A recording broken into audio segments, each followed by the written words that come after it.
So I experienced one of those moments where they say good things can come out of bad situations. I had such an interesting conversation this morning. I joined one of my friends who drove me towards Lekki. And as we sat in the Ikota to Chevron stretch of that traffic, our conversation had started from the pain of sitting in traffic for a long time, but also understanding and acknowledging the fact that the road repairs had to be done.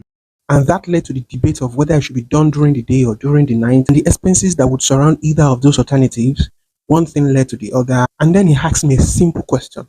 He asked, which income class should get the biggest spend of every budget? The low class, middle class, or the high class? Now, this was based on the premise that human beings are infrastructure. We are social, organic, living infrastructure. So every spend on even physical infrastructure should be to the betterment and uplifting of the social, organic, living infrastructure. And so, if that were the case, which class of the socio-economic structure should get the biggest expenditure from every government budget?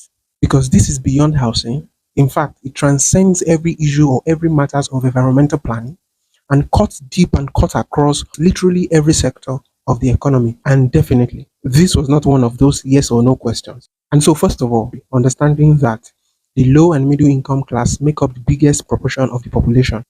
But at the same time, the high class generate a lot to government revenue. So, looking at it from the perspectives of city planning and urban development, areas that return higher revenues to the government would naturally always attract more investment from the same government. It is also important to take note that we don't overdo one and underserve the others in a blind pursuit of high GR.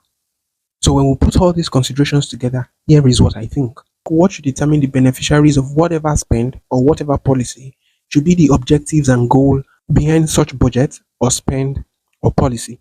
If you want quick revenue, let's pump money into places that we are guaranteed that we'll get that money back quickly. So we target the high class.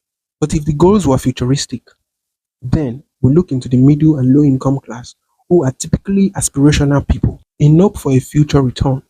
And so, considering all this, I believe that the middle income class should get the bigger share of every spend because this class bridges the other two classes, cushions the high against the drop, and helps the low income class to aspire to better things.